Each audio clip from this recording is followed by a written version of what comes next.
This is KVUE News Daybreak. Today is the last day of the 85th legislature's regular session, why lawmakers could be teetering on a special session. And Uber and Lyft returning to Austin today, and while some are thrilled, others not so much. So what's happening today at the Capitol as the city gears up for their return? President Trump on the record about the new Russia investigation revelations into his son-in-law and advisor Jared Kushner. I'm ABC's Kenneth Moden with the latest coming up from Washington. Good morning and thank you for watching KVUE News Daybreak. I'm Yvonne Nava. I'm Corey Coffin. It is Monday, May 29th. Let's begin this morning. Yes, happening now. Northbound Mopac near the Wells Branch exit is completely closed down after a man was hit by a car overnight. You're looking at a live picture of the scene. It happened just before 1:30. Officials say they believe the man's car broke down. He was hit by another vehicle while he was working on his car. Police say his injuries could be critical, but they are still waiting to hear more about his exact condition. Austin police say the driver of the other car has not been arrested.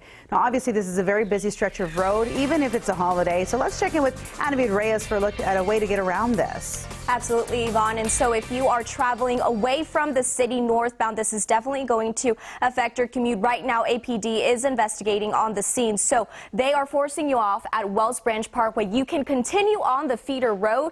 But if this isn't cleared by rush hour traffic, you might want to consider taking Schofield up to I-35 traveling northbound. So that might be your alternate route this morning to get away from this mess. Corey, back to you. All right, Anna, we'll check in again soon. Thank you. Central Texas got a good bit of rain last night. It left some damage behind. Just after 7:30 last night, Austin fire crews responded to a home in North Austin that caught fire after lightning apparently hit it. Now, one of the neighbors gave us this video here. That neighbor says he heard a loud boom and then saw some smoke coming from the home. Officials say the homeowners were able to get out. They were able to call 911. Most attics are primed to burn because of the open and exposed wood, and so and you don't know, we don't have smoke detectors most often in the attics, so give us a call and we will come out and take a look. Lightning also hit another home in the Pedernales area last night, as well as a car. The Austin Fire Department says it's not uncommon for those lightning strikes to spark some fires during severe weather. Let's get a look at what we're tracking with Storm Team meteorologist Nathan Gogo. The rain continues today, right? Yeah, some scattered showers. The severe weather threat is over. That's the good news. But last night, boy, the lightning thunder was just incredible, wasn't it? Really, really loud. One of the louder thunderstorms I think I've ever heard. 72 at Bergstrom, 70 at Camp Mabry. We'll have a couple thunderstorms around, I think, for the late afternoon and even possibly for the early afternoon as well. For the morning, we're just looking at a little shower activity, I think, by the late morning. Most of the shower activity in the storms well to our south, down towards Corpus Christi. Things just really quiet mainly here. A blanket of clouds over us, overcast skies, and temperatures because of the clouds a little bit cooler. 60s and 70s out there right now, 70 in Austin, and temperatures only going to reach right around 80 degrees by the end of this afternoon thanks to some of the rain showers and the clouds. We'll call it scattered showers.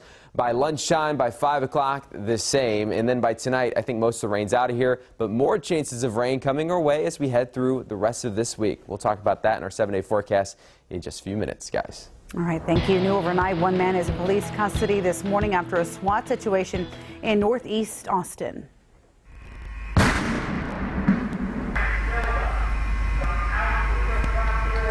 Well, it began around 9:30 last night at the Veranda Apartments on North FM 620 near Lake Travis. Police say they received a call about a man threatening family members with a knife inside their home. When officers arrived, they were able to get the family members out safely, but officers say the man barricaded himself inside the apartment complex, so SWAT was called. After about 3 hours, the man eventually surrendered.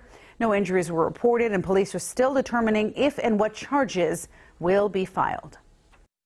It is the Texas Senate who is playing games with the health and safety of the people of Texas.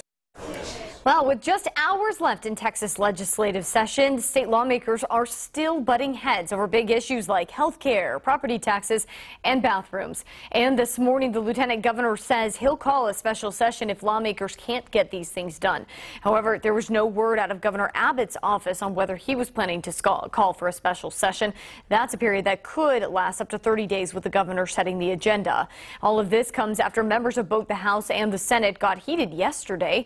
We watched as as they accused each other of inaction on Senate Bill 1929. That bill would keep state agencies, including the Texas Medical Board, that were set to expire in existence. I just want to ask the lieutenant one thing. Do you want to continue to jeopardize my constituents, even though they are among the little dogs in this state? Do you want to jeopardize the senior citizens and the children of this state because there might be some ideology or differences in philosophy that you may have over this bill? But they waited to do their entire session of work in the last 20-some days of session. And when that happens, things like this happen. Now, a bill overhauling Child Protective Services is headed to the governor, as is one that targets sexual assaults on college campuses, as well as a reform for voter ID. Well, happening today, Uber and Lyft drivers will hit the streets in Austin. The ride-sharing companies are making their big return after lawmakers passed a bill overriding local regulations. Daybreak's Jay Wallace joins us live in the newsroom to explain. Good morning, Jay. Good morning, Yvonne. Well, to give you a little bit of perspective on when this entire situation started, it was May of last year when Uber and Lyft left because of Proposition 1 vote, which upheld the city's requirement for drivers in Austin to undergo fingerprint background checks, among other conditions. While Uber has issued an apology to the city of Austin upon their return to the city, there have been varied responses from the people here in Austin as to how they will respond to the companies coming back. And while Ride Austin, a local ride-sharing service, says it might have to shut down because of this move, there's still very different perspectives on how people will respond to this. We know we have a lot of work to do to rebuild trust with the community and to re-engage and to make sure, that we are a Austin company and an Austin brand.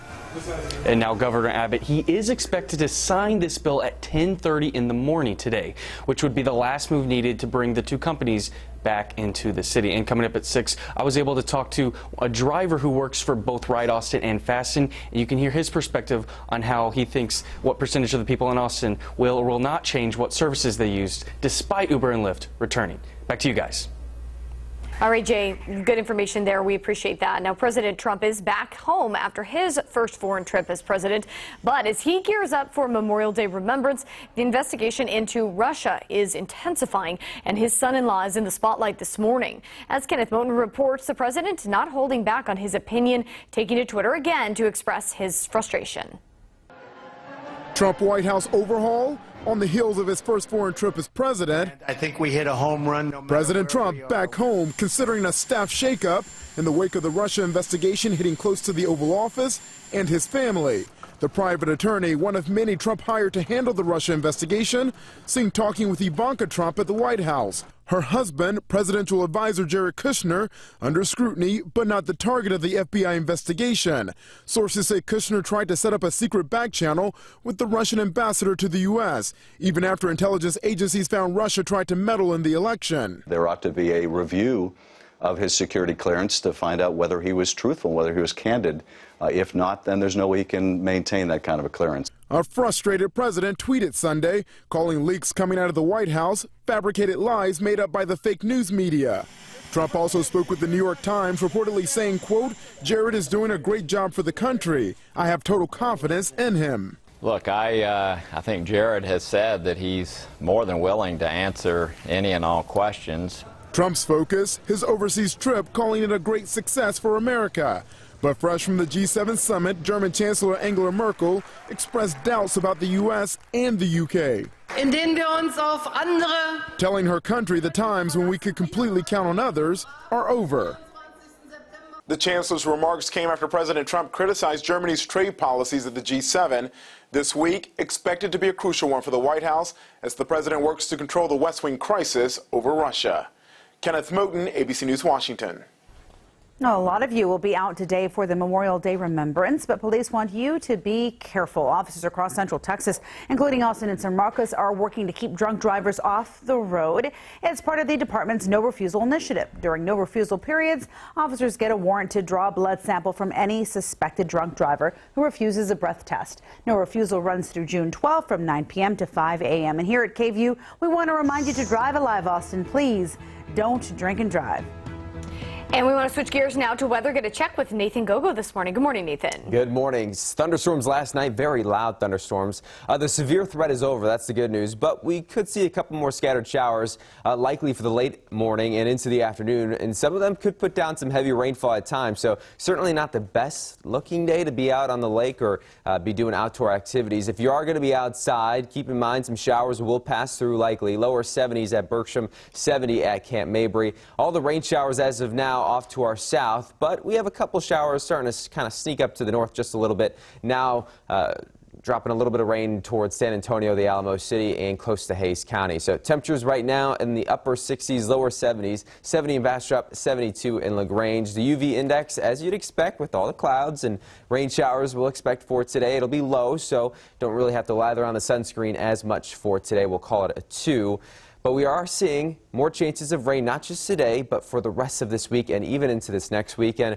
We're going to be breaking it down, all that information for you and our 7-day forecast in hour by hour in just a few minutes in full weather, guys. All right, thanks so much. Well, the trip of a lifetime for veterans here in Austin who served our country.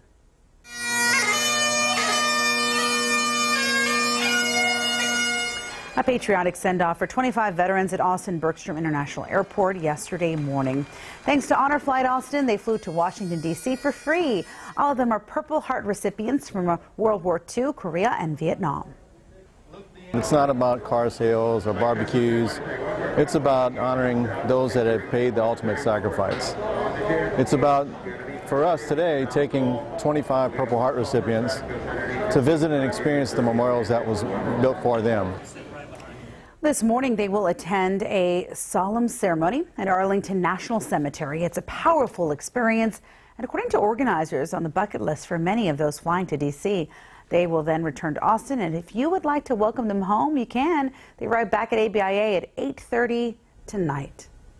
Well deserved, right? Yeah, love hearing about that. We'll still ahead, a major data breach at a popular restaurant nationwide. And 22 locations in the Austin metro area also part of it. What you need to know if you ate at Chipotle. Plus, a 10-year-old boy survives after flying off the edge of a water slide. So what's next in the investigation?